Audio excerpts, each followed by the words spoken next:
নমস্কার বন্ধুরা। আজকে আমরা যে বিয়ে বাড়িতে আসছি, বিয়েটা খুবই স্পেশাল।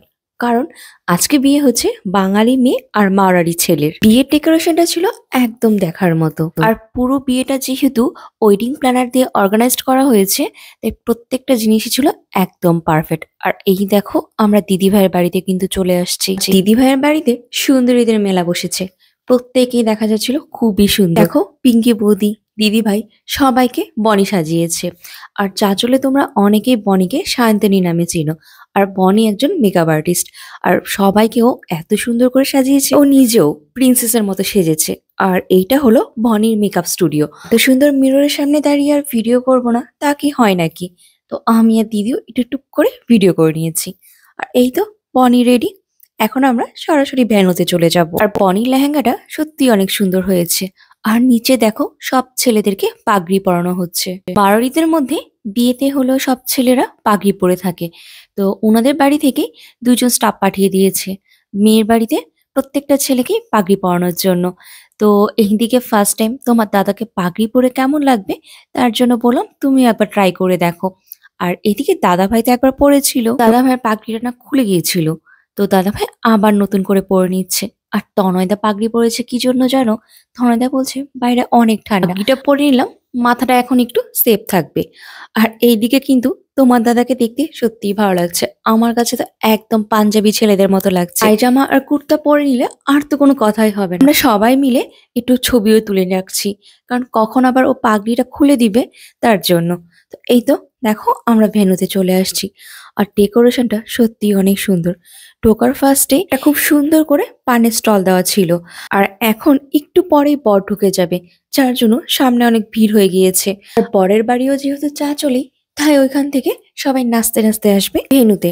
আর এই দেখো, ওয়েডিং প্ল্যানারের প্রত্যেকটা স্টাফই এখানে বরদের বরণ করার জন্য গোলাপের মালা, ফ্লাওয়ার বুকেট, তারপর জল, বিভিন্ন রকমের স্ন্যাক্স, বাচ্চাদের জন্য হলো তোমার চকলেট, মুজ কেক, সবকিছু রেডি করে রাখা ছিল। বেশিরভাগ স্টাফকেই দেখছি যে ঢোকা থেকে শুরু করে ভ্যানু পর্যন্ত কিছু না কিছু মানে ট্রে নিয়ে ঘুরে বেড়াচ্ছিল খাবারের। তো বাবা এখান থেকে একটা মুজ কেক নিয়েছে। আর আমি পাশে দেখলাম একটা মিষ্টি ট্রে ছিল। তো আমিও এখান থেকে একটা মিষ্টি স্টিক তুলে নিয়েছি। তো চলো, এটা খেতে খেতে ভিতরে ঢুকতে থাকি। ঢোকার ফার্স্টে গণেশজির একটা স্ট্যাচু খুব সুন্দর করে ছাতা দিয়ে ডেকোরেশন করা ছিল। এই জায়গাটা আমার কাছে খুব ভালো লেগেছে। ছবি তোলার জন্য তো খুবই পারফেক্ট ছিল। আর এই বিয়ে বাড়িতে মেয়েরা ভালো ভালো ছবি তুলতে পারবে তার জন্য ফুল ব্যবস্থা করা ছিল। তো এই দেখো, দিদিকে একটা খুব সুন্দর করে ছবি ক্লিক করে দিলাম। তো চলো এখন ভিতরে ঢোকা যায়। আর এই দেখো এন্ট্রি গেটটা কি দারুণ না? আর এখন তোমাদেরকে একটু ফুল ডেকোরেশনটা ঘুরে দেখাই। এইটা হলো স্টেজ করেছে, এখানে ছেলে আর মেয়ের বরমালা করানো হবে।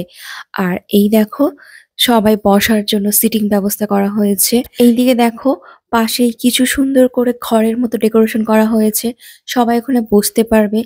এখানে কিছু ফ্লাওয়ার দিয়ে ডেকোরেশন করেছে পিক তোলার জন্য। আর এইটা হলো বিয়ের মণ্ডপ। আর বিয়ের মণ্ডপটা কি সুন্দর, তাই না? সত্যি প্রত্যেকটা ডেকোরেশনই নিট অ্যান্ড ক্লিন ছিল। আর আমার কাছে তো খুব ভালো লেগেছে। এই বিয়েতে সবচেয়ে যেটা ভালো বিষয় সেটা হলো ফার্স্টে বাঙালি মতে বিয়ে হবে, তারপর রাত 12টার পর থেকে মারোয়াড়ি মতে বিয়ে হবে।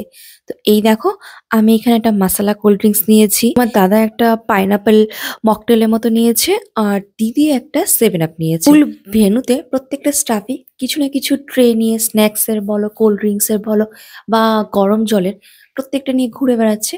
কার কোনটা প্রয়োজন নিজে থেকে যেন নিতে পারে। তো এইদিকে হলো কোল্ড ড্রিঙ্কস খেতে খেতে আমাদের সবার প্রচন্ড ঠান্ডা লেগে যাচ্ছিল। আর যেহেতু এটা খোলা আকাশের নিচে ভ্যানুটা ছিল, তো আমরা সত্যি কাঁপছিলাম। তখন দিদি বলল চল যাই, গাড়ি থেকে এখন চাদরটা নিয়ে আসি, অনেক স্টাইল করেছি, বাট ঠান্ডায় থাকা যাচ্ছিল না। তারপর আমরা গাড়ি থেকে আবার আমাদের শলগুলো নিয়ে আসলাম। তো বন্ধুরা চলো, পর আসার আগে কিছু স্টল ট্রাই করে দেখি। আর ব্লগটা তাহলে এইখানেই শেষ করি। আর বিয়ের ডেকোরেশনটা তোমাদের কাছে কেমন লেগেছে অবশ্যই জানাবে। তো এই ব্লগটা এইখানেই শেষ করছি।